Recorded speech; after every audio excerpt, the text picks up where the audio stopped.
Nothing in your life needs to be permanent if it's not serving you.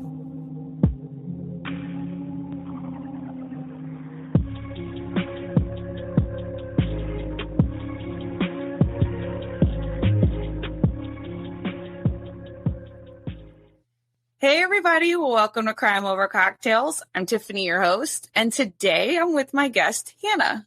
Hello, I'm super excited for this conversation. My name is Hannah Spanke, Spanky like the Little Rascals, and I'm currently a board-certified clinical sexologist. I'm an authentic tantra practitioner. I'm a somatic attachment therapist, relationship and life coach, all the stuff, the long list of things.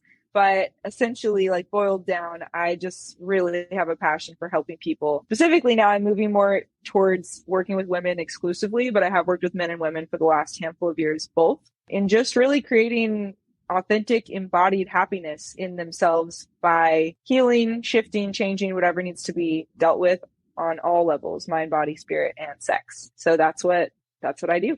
You know, everyone's ears perked up when they hear sex. Yep. For sure. So how did you get into this kind of line of work? Which part of it? I guess all of it.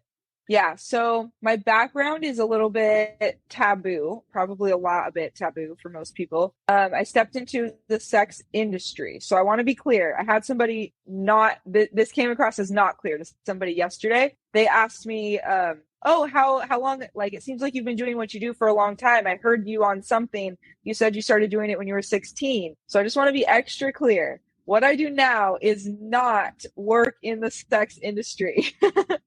I help people with their sex lives, with their sexual wellness, but not in the sex industry. So in the sex industry, which is what my past chapter of life was, I porn, prostitution, stripping, that type of industry. I stepped into that when I was 16 years old, kind of knowingly, and then ended up accidentally staying in it for the next almost 8 years after that. And so I experienced a lot of different things over the course of those 8 years. As you can imagine, I dabbled in almost all things that fall under that umbrella of sex industry, tried it all out. And I spent most of those years, the first few were in a strip club, and then most of them were with private clients, like an escorting type of situation. So through that, as you can imagine, I had a lot of complications in my personal romantic life. Dating a guy that wants to be exclusive, that I want to be exclusive with, and asking him to understand that, oh, I also have sex with other people for money, but it's different. It's just my job. It's not, that there was I don't believe in any of what I used to tell people in the past. Like when I was in that line of work, I had a whole narrative about why it was good and why it was okay. All of that has completely shifted to where I am now. But at the time, like, that's where I was coming from. I really thought it was harmless. I thought it was great. And over a number of years of it failing and not being received as great, and then lots of conflict and issues and stuff coming up in my own relationships because of it, I guess I started to just kind of wake up to the reality of like what impact I was creating by living the lifestyle I was living on myself and the people in my life, and just even bigger than that, ripple effect out. I was completely disconnected from my actual self-worth, like a true sense of self-worth, because I had so much of my worthiness and my value tied up in that industry, tied up in what does my body look like? Does somebody approve of me? Is somebody going to pay me for my sexuality? That's how I was leading, versus like seeing myself as valuable from the inside out. It was the other way around. And so I guess my point is, after a long enough time of being frustrated with how it was impacting my personal life, and a long enough time of it kind of wearing away at me until I finally could see the impact it was having on me, it eventually came to a head where I was like, all right, this is a black and white decision at this point. I no longer want to do this. What the fuck? How do I get out of this? And that's when I started my like personal healing journey out of the industry, which I didn't really realize was as big of a deal as it is until I started having a lot of podcast conversations with people. And the reflection I would hear back constantly is like, wow, that's so great that you were able to get out of that industry. It's so great that you were able to, like, as if it's this like sinkhole that you just can't get out of. And it made me realize, like, that is true. Most women that are in that industry stay in the industry because they're stuck there. You know, there's a very small window of hope when you're in the industry of like something else that you could just easily shift to. It just doesn't exist. And so it was a big deal. It was a big mountain to climb, and I did. And then through my own personal work, that led me into wanting to help people personally in the same ways that I had been helped or similar to. And then I started that, and then kind of layered over the years of helping people, and then adding on to my credentials and education and everything as I went. No, that's amazing. It really is. And I mean, the money, I think that's why people can't get out of it, because if you try and you're like, okay, I'm going to get on the straight and narrow, and you get a job, you're making a fraction of what you made. So people just go back to it. Mm-hmm. Totally. Especially like I wasn't in this position. Thankfully, I don't have kids I don't have kids, but I didn't have kids at that time. And that wasn't the case for most of the women that I worked with, at least like at the strip club where I was around other women a lot. Most of them had many kids. And so just that factor alone of like a woman with 3 kids, 5 kids, 7 kids, like you can't pay for all of that at Applebee's, you know, like there's something that there's a sacrifice piece to it where it's like, I have to meet this minimum, and not having the paper credentials to be able to do it in any other way, it makes it a really easy like entry into the industry. Right. So did you have a fake ID? How were you working at 16? Yeah. So when I was 16, the first experience I ever had was something that I like created on my own. It wasn't at a club. I made a Craigslist personals ad, like back when that was a thing. And I remember that. I ended up meeting some guy in the middle of the night, like a couple hours after I'd made the post. I was so fucking scared. I don't even know how I was able to go through with it. Met this guy, had sex with him. He gave me money, and then I left. And my motivation at the time, so I graduated school really early. I was maybe a couple weeks after my 16th birthday and a month before my high school graduation. So I was young and also trying to be an adult all at the same time. And so I was done with high school, wanted to be done, and I was right almost about to be done. And the last thing was a Disneyland school trip.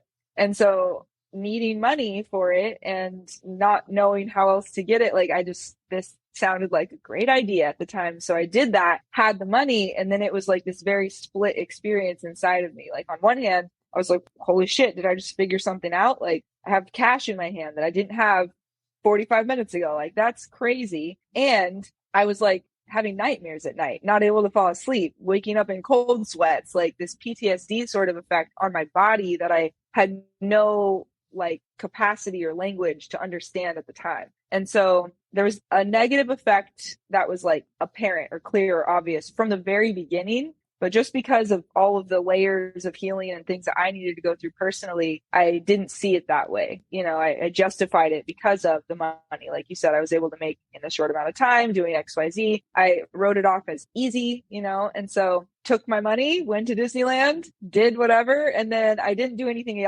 else for probably a year. And at that point, at 17, I did have a fake ID.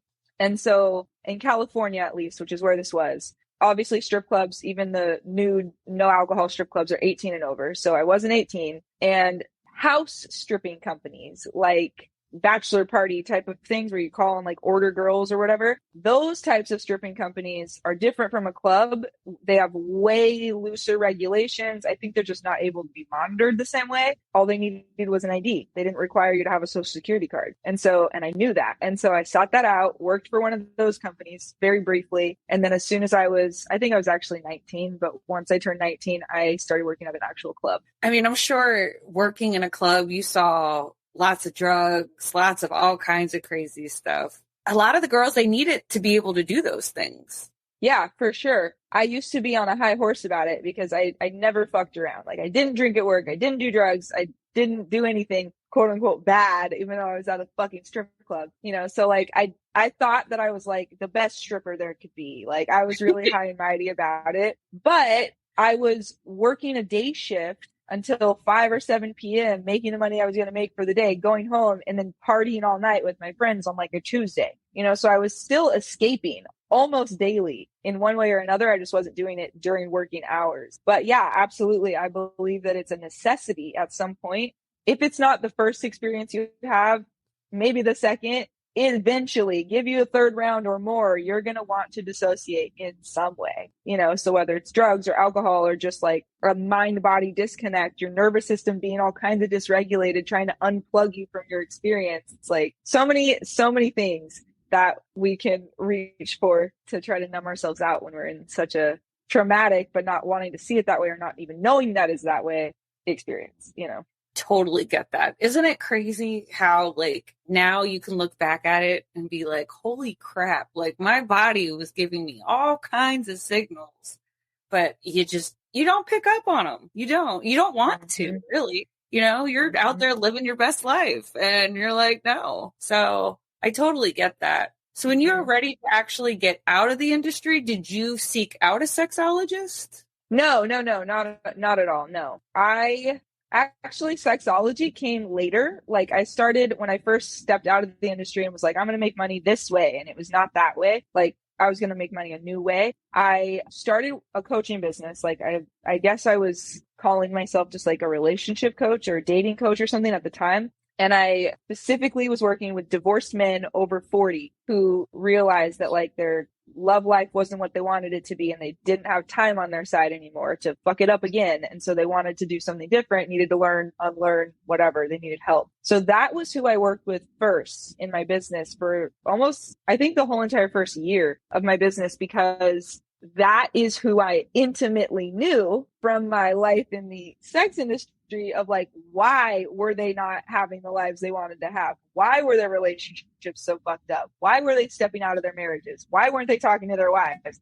Like all of those unique vulnerabilities, like I understood them because after so long of seeing the same guy in the same transactional way, they would get really comfortable with me. They would we became like friendly, in our conversations. I would never call them friends now, but like we were friendly. And so they would tell me all about their personal lives. And after 8 years of that, I had a really unique and valuable like arsenal of understanding about what they needed help with, where they were missing. And so that was the first person that I really set out to help. And then I discovered a modality called authentic tantra. So what authentic tantra is it is a trauma informed, meaning it just has like an emphasis on the nervous system and how the nervous system handles life, basically, how it can be dysregulated and brought back into a place of regulation. So trauma informed holistic sexual healing modality rooted in lineage-based Tibetan Buddhist Tantra. And so I was first drawn to this modality for myself because I realized like in my physical body, I've accumulated a lot of shit that is not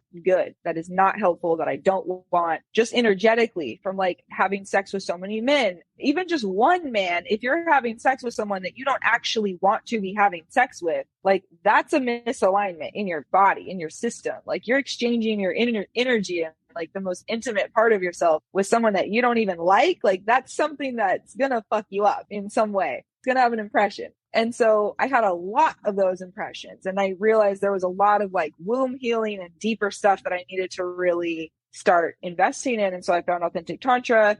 I did their very first like self-mastery type of thing. It was like a 6-month long experience. And then I was like, wow, this is life-changing. I really want to go deeper with it for myself and also be able to teach this and like become licensed. And so I did the next 2 years, the full-blown like teacher training practitionership. That is what ultimately led me to being a board certified clinical sexologist. But it was never what I set out to do. Right. Sometimes the path leads us another way, and that was the way it was meant to be. Yep. Same thing with me. I started this whole thing talking about other crimes that I read or watched. And now, no, I want to dive deep in and I want to talk to other people who've been through all kinds of different stuff because there's so many people going through it. Mm-hmm. When you were in that industry, were you ever like mugged, beaten, any of that, or? No, I wasn't, thankfully, because I know that is definitely not the majority of the women's experience in the industry. I definitely I was in the upper bracket of sex workers' experience in the world, I guess. Well, you're gorgeous, so I get it. Thank you. But actually, like the worst part of it was when I was in the actual strip club. Like after the strip club, when I was seeing men privately, that was more in my control. because I would only see a person I was willing to see. You know, I would only meet someone somewhere I was willing to meet them, etc. Versus at the strip club, it's like I'm not in control or even have a say in who comes through the door, you know? And so it was like anybody and everybody that wanted to go see naked chicks at any point in time, or touch them or grope them or push them or like whatever. I experienced a lot of that type of like harassment in the club and accumulated a lot of stuff in my body from that experience specifically. Like just imagine sitting on somebody's lap that you don't want to sit on, and then they're pulling you back down onto them when you try to get up, or they're like trying to pull my top off so they can like expose me or whatever. A lot of different experiences like that where my physical boundaries were crossed, but never in a violent way, at least, which is good. But here's a fun statistic for you. Women in general who enter into the sex industry, now this is all inclusive. So this is like me who said, I want to be a stripper at 19, or somebody who's like sex trafficked, you know, in a more like dark kind of way. I think it's all dark, but you know, the full spectrum of women in this industry. Immediately, the second that she's now a part of this industry, her risk for premature mortality, like dying for no good reason, increases by 40%, period. Wow. Immediately. Like, that's insane. Your chances of dying are almost doubled because you are now in a position to be seen as a commodity, you know? And so it was just, yeah, it was a really poor experience in the club. Eventually that really wore down on me, which is why I left and didn't have a plan B at that point. And so I still was doing the same work, but in a way that I, at the time, felt like I was more in control of. Right. Well, that's smarter, I guess you can say, you know, yeah. At least you feel comfortable. It's probably people that you knew that you've dealt with numerous times. You felt safe with. Mm-hmm. Stuff like definitely. That. Mm-hmm. I had one guest on who was raped, and she tried a bunch of different kind of therapies. And she said it wasn't until she saw a sexologist that it all clicked. Mm-hmm. That's what helped her the most. Yeah. And I believe that because, like, I mean, not to knock traditional clinical therapy by any means, I think people can get a lot of value out of it, but I also think a lot of it is there's a glass ceiling on it from the start, because it's only going to acknowledge a certain part of you. You know, it's like a cognitive thing only. You're talking for hours and hours and hours. It's not about the body, and it's definitely not about sex, like the sexual part of your body. And so, but that's where everything is kept. That's where all the trauma is stored. And so when we're just trying to talk our way through it, we're super limited in how much we can actually get done. I mean, even somatic therapy, where there is a physical approach from the body, like there's still the sex piece missing. And that just blows my mind, because as a fucking human being, you don't exist without somebody else having sex. You know, eventually everybody's going to have sex for the most part. Like, it's a part of our human nature, just as much as your hand is, just as much as your hair growing on your head. Like, there's nothing taboo about it other than how we've made it that way as a culture. And so I think until therapy includes it, it's not a holistic therapy to me. I think that was very well said, actually. Thank you. It makes a lot of sense. It really does. Mm-hmm. So if somebody wanted to get like your services, what can they expect? What goes in on like a session? Mm-hmm. So you're talking about with like a sexology client specifically? Mm-hmm. Yeah. Yeah. So, I mean, I offer a lot of different things and I have different offers other than just like one-off sessions, but I do offer those, or private coaching, I guess. So I do offer that. So with clinical sexology, there is an emphasis, in my experience, most of the time on the clinical side of things, like something is not working the way it's supposed to work physically. And so that could be like erectile dysfunction or premature ejaculation, or a woman not being able to reach orgasm with a partner, or not feeling disconnected from her arousal, or a low libido, all of these different things that are like diagnosable, you know, as like a physical issue that you're having. That is usually the starting point. And so I like to just like give the client a short introduction, short rapport, and then just kind of give the person space to fill me in on whatever they believe is the issue, whatever they're experiencing as the issue. And then we go from there with me asking a lot of different questions to get a full understanding of what they're saying. And then I'll go deeper into like getting to the root of why is that happening. because like 10 times out of 10, it's not actually a physical problem. The physical experience is a symptom of something else that's the actual problem. And so digging into that on the emotional side or spiritual or energetic even, and then giving them some sort of protocol to follow to help heal, to remedy that, or leading them through something in the session that will help them, or both. I've always heard it is a mental thing. So, and I figure that has to be somewhat correct, obviously. But it's like, I don't know how to put it. So, like, when you're having sex, like, you're not thinking of like groceries or, you know what I mean? Like, you're in it, but like, where does the disconnect come from? Yeah. So a really common thing that I see with women, at least specifically, you're a woman, I'm a woman, so we'll talk about that. Where it's so common, and I hear this from so many women, and I've experienced this in the past too, of just like feeling that disconnect, not feeling fully turned on, not like, even if they're thinking and feeling into whatever's happening, there's like this lack of presence still. And to me, what I understand that to be is a lack of safety, a lack of felt safety, which is totally controlled by your nervous system, has nothing to do with what your mind is saying. You could be walking through a haunted forest saying, I'm safe, I'm safe, I'm safe, but your mind is bullshit if your body is reacting in a way that feels not safe, you know? And so like, this is why I put the body as like on such a high pedestal when it comes to any healing work. Like, it has to be tended to as a priority versus something that comes second or third or never, because it really dictates like the state that our mind is going to be in. It dictates how much access we have to different functions in our body. So for example, sex, all of that is in our genitals, or most of that is going to be in our genitals. And that is at the bottom of our vagus nerve. So our vagus nerve is the longest nerve running through our body. It goes all the way from our brainstem all the way down to our genitals, and it innervates all of that. And so the vagus nerve is what is activated when we are in fight, flight, freeze, one of those dysregulated states. And so if you are in freeze state, for example, which almost every woman I've ever worked with, and myself included, have an undischarged freeze state stuck in their body for one reason or another, where at one point in time they were imprinted with the nervous system experience of like being told to shut up, or needing to just be quiet, or needing to be smaller, or needing to like freeze in some way to feel safe to get through whatever they were going through. And so if that is what's going on in your body, then literally everything from your diaphragm down to your genitals is like on a nervous system primal level unplugged. And so if you are in a sexual situation where somebody's like going down on you, or you're having penetrative sex or whatever, and you're not like, there's an experience I think a lot of women can relate to, where it's like, it might feel good, but like, you know, it's not feeling as good as it should or could or is supposed to. It's because most of the time it's because that part of your body is literally in a shutdown state, and you're trying to force something that your body doesn't actually have access to in that moment because the nervous system is like on lock. So that's just one example of how it can be impacted. Even if you're thinking like, I feel fine, I feel great, because we're so used to having dysregulated nervous systems, we think we're fine. You know? That's great. How does somebody get back on track?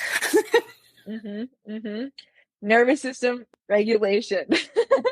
Like, if nothing else, that could be the thing. So I like to compare the nervous system to like your cell phone. So I don't know if you have an iPhone or what kind of phone you have, but maybe you've had an experience like this. Let's say your phone has 64 gigabytes. Pretty much everybody's phone has more than that now, but let's say your phone has 64 gigabytes. When you get to that like 63 mark, your phone starts acting like shit. Like, random apps start closing when you're using them. You can't post. You can't do something on your phone that you're supposed to be able to do. It's literally malfunctioning because there's like too much stuff trying to be stored in it. It doesn't have any more capacity for anything else. And so it constantly shuts you down in ways that it's not supposed to. Same exact thing in our nervous system. Our nervous system has a certain capacity that it's meant to experience regularly, and things are supposed to flow through us. But when these experiences get stuck, and then we're not taught or allowed to discharge it in some way by like screaming or yelling or stomping our feet, or the way that a kid has a tantrum, we are wired to have tantrums to finish the experience, get the stress out of our body. We don't do that as adults. And so it's like, it gets stored, it gets stored, it gets stored. And then eventually your 64 gigabyte nervous system is like fried and constantly overworked and trying to do more than it can handle at all times because there's just too much stuff.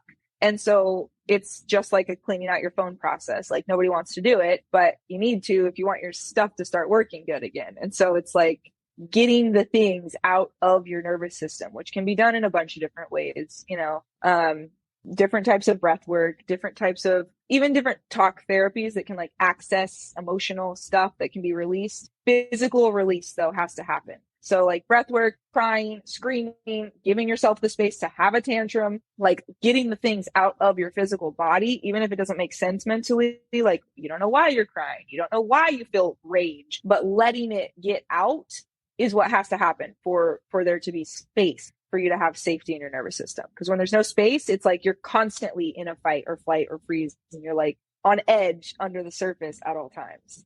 Isn't helpful for sex. No, it's not helpful for anything. Yeah. Seriously. Very interesting. Yeah. It's like one of my favorite topics. I can talk forever. How long does somebody usually need to go and see a sexologist for? Like, is this something that can be fixed in a couple sessions, or is this kind of like a long-term thing? Yeah, it completely depends on what somebody's goals are, like why they're coming to someone for that type of service. Like if it's what I'm talking about, like with the nervous system healing, there's trauma, there's relearning and stuff to do. To me, they might come to me for a sex issue or something, but that doesn't necessarily fall under the like sexology category in my brain. Like then I would treat them as like a therapy client, basically, where like we're gonna get to the root of things. I'm gonna walk you through whatever. And it would also depend on like how they chose to work with me. If they did a one-off session, they could book the next one whenever they wanted. I might recommend when they do it, but it's all on their terms. If they signed up for 3 months of working privately with me, then that's 12 weeks we have dedicated to the issue. Or if they're in a group program, it's like a start date, end date, So I think a lot can be accomplished in a short amount of time. But there's also times when I've had clients come to me for sexology reasons where they do really have a concrete goal that can be achieved in a couple of sessions. Men, especially when they come, they want to learn how to last longer, or they want to learn how to like become multi-orgasmic, like to practice semen retention or different type of tantric techniques. That's something that's like a class kind of thing. Like I could teach you in a few sessions. They do the practices. Now they're equipped, so depends on what someone's coming for. You're trying to learn some skills. You're trying to heal. Right. Yeah. You have a lot of clientele that is trauma-based. All of it. Yeah, basically. Every once in a while, someone's like, hey, I just want to improve this part of my life. Can you help me do that? But for the most part, there's some root that needs to be dealt with, because if there wasn't, your life would be the way you want it to be already. Yeah. Now, I'm just curious. Do these people have to like do things to themselves while you guys talk? You mean like sexually in the session? Yes. No, not at all. So I actually don't have them right now, but it doesn't matter. We're not on video on the podcast, but I have a set of like sexual anatomy models. So I have like an erect penis, I have a soft penis, I have like multiple different vulva, vagina, clitoris, like all these different models that I use for instruction during the session if it's needed. I also have a bunch of diagrams and things that I can pull up like over my screen. But no, if I ever have anybody do anything physically on a call, on any type of call, it's not sexual at all. It's something to do with like a breathwork practice, or I want them to check in and trace something in their body or something like that I'm just guiding them through, but nothing sexual. So that's one of the things I'm like emphasizing, like in the beginning when I said, this is not the sex industry. Sexual wellness and the sex industry are on opposite sides of the table. Yes. I just always wondered that, like, if you're going to see someone, especially like if you're there in person, like I didn't know how in depth it goes. Yeah. So I do all of my work virtually. I don't have an in-person like office per se. Virtual everything is how I do it, other than my in-person body work, which I can offer for men and women both, but I currently only offer it for women. And so that is a technically sexual experience because it involves genitals. So that's like a full-blown yoni massage where it's like a 3 or 4 hour long session There's some talk therapy parts to it. There's some movement to it.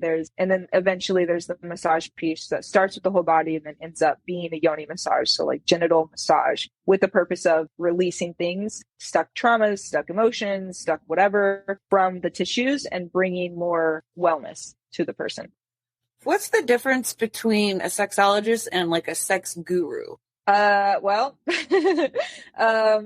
I don't know because I have seen other like sexologist type people who have that label, have that title doing different work than I do.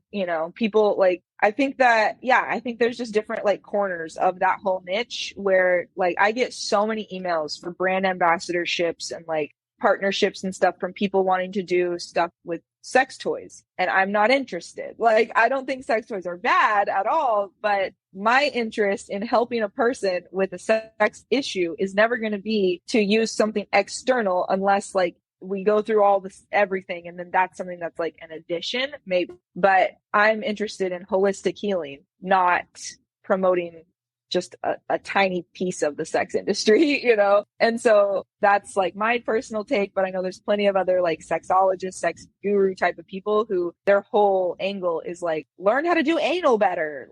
Try this fucking cock ring and you'll be having orgasms, like whatever, it's more of a performance based coaching that's not my deal. Well, yeah, you're not healing anything within. Right. Yeah. It's just performance. It's like, you might as well be working at Best Buy. Like, I don't know, sell someone anything.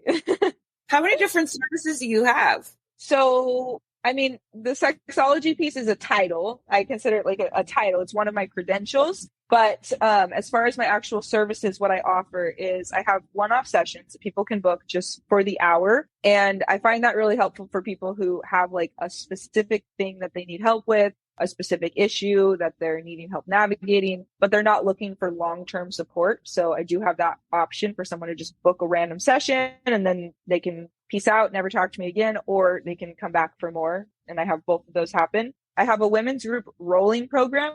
So like you can join it anytime, you can leave at any time. It's just a monthly fee, but it's not a membership. You can come and go. And that is a weekly group call for live coaching, live support, all the stuff you need help with. You have access to once a week in a group form, and they have direct message access to me every day if they need it. So that is like my mid-level offer, I would say. And then at the higher levels, I have private coaching, which is much more in-depth, much more intimate for either 1 month, 3 months, 6 months. I suppose I would offer a year. I've never had any. Actually, I have had one person sign up for a year in advance before, which was great. But my private coaching, and then I have a digital course that people can buy. It's a women's sexual empowerment course that has a few training modules. They get immediate lifetime access to it, but it's not live in any way. And then I have a women's retreat coming up that is in Hawaii in the middle of May. I'm super excited about that. All about like your liberation as a woman. I'm super, super stoked for that coming up. And then last but not least, actually today, I just launched my brand new offer, which is a women's program. Different from the rolling one I have. They actually get free access to that rolling one inside of this program called Holy Woman.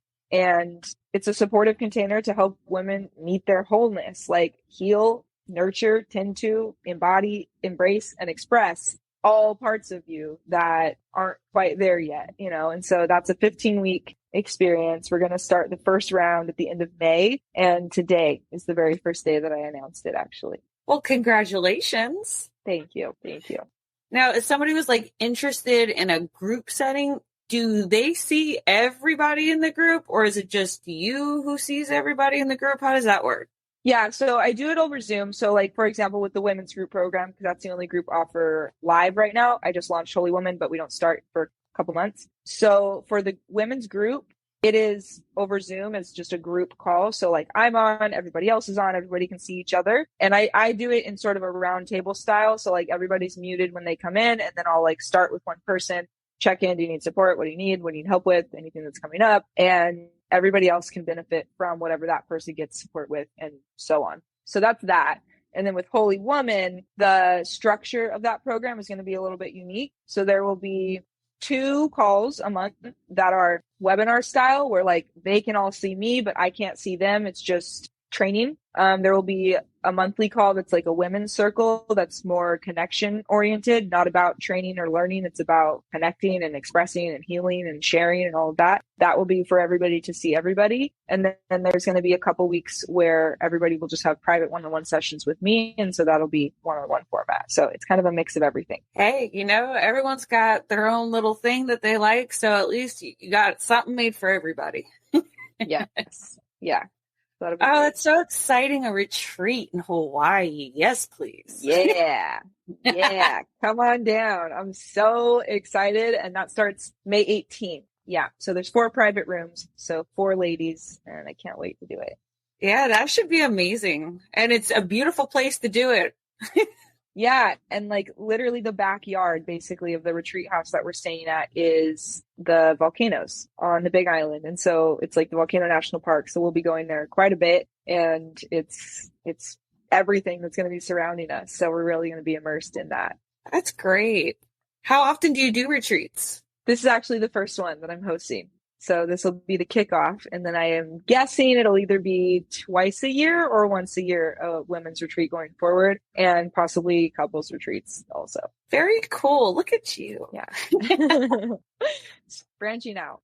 Yeah, you have to, little by little, you learn other ways to grow. And I think it's so important and it's fulfilling in yourself. And to see these people that couldn't do what they wanted to do, and now they're just living their best life. So that's got to be rewarding.